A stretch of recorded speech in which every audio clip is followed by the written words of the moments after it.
actually inspired by, it's a remix to a piece I did, and for kids in Africa, child soldiers in Africa who've been abducted and put into guerrilla warfare and rebel armies.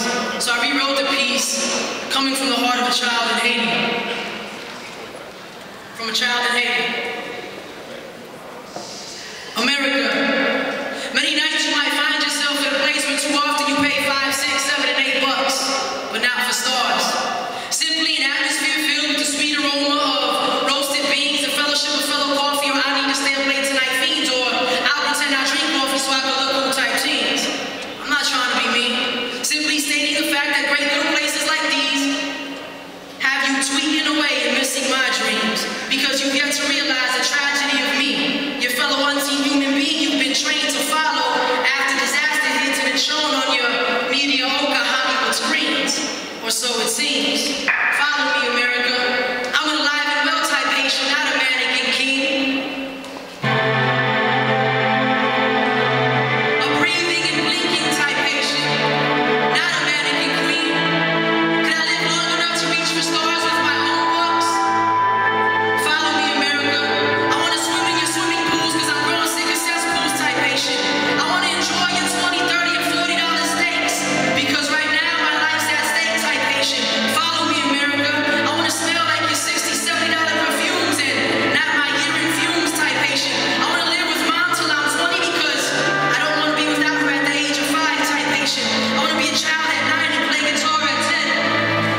I want to fly a kite at 11 and live to be 12 and play on a soccer team when I turn teen. Follow me, America. I want to be a star to shine light for my people. I want your hands to support me, not applaud me. Follow me, America. Help me to become all I can be. Follow me, America. I'm not a theory hoping to evolve or an animal hoping to become. Follow me, America. I'm not a dictator hoping to conquer or a people waiting on genocide. Follow me, America. I'm an alive and well type patient. Will you follow me, America? Or should I just dream? Should I dream and remain a statistic? Should I kill dreams and love the pain you'll never feel? Love this life and hope to heal.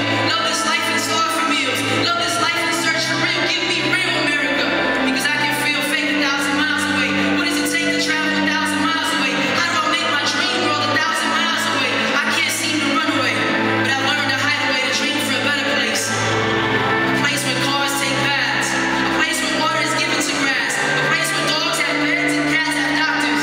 Where they call my food course meal junk food. Where children see yellow arches and cry, Mom, I'm starving, but don't have a clue. Follow me, America. A place where people repeat history as they fought a sneak attack Trojan horse remedies they call protection for AIDS. With me, I'm just born with it.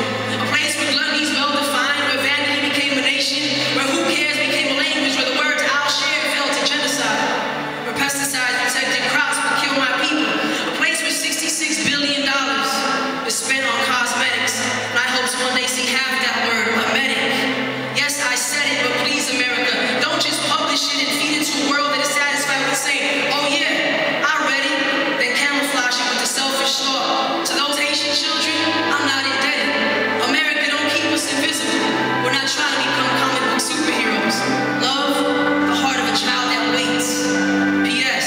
Will you be the heart of the person that responds?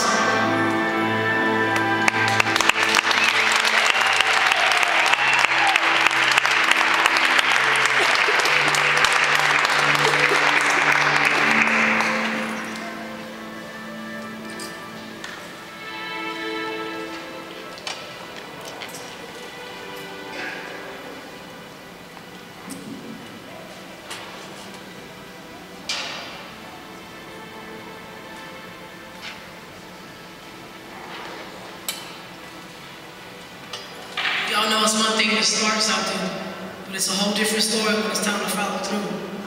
This next piece, if we can just keep the track, just as low, that'd be cool.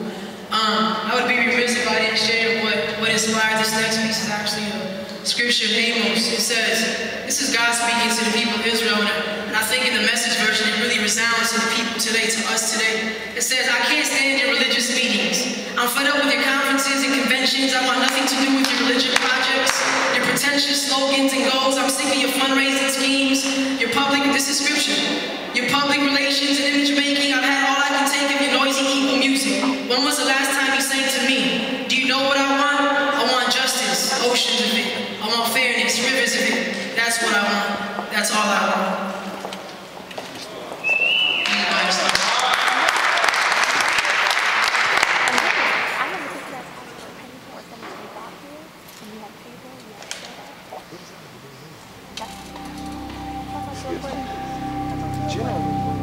My heart beats out of beat because this beating has everything to do with what I've grown accustomed to.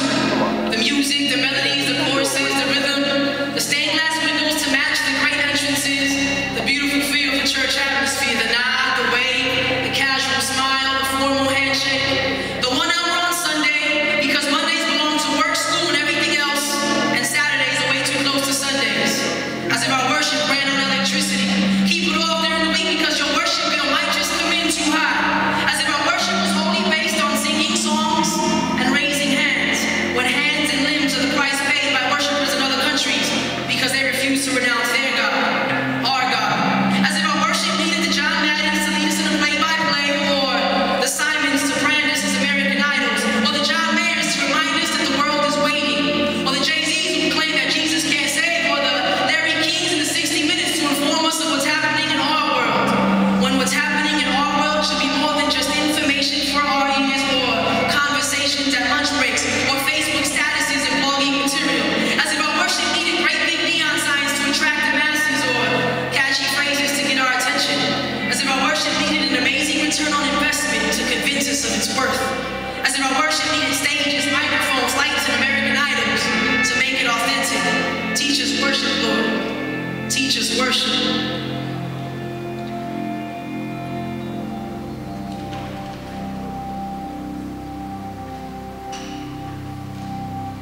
Open our eyes, God, to feel the pain of the black and blue that camouflage the bodies of little boys and girls around this planet who can't fight for themselves but hope for the church to fight for them.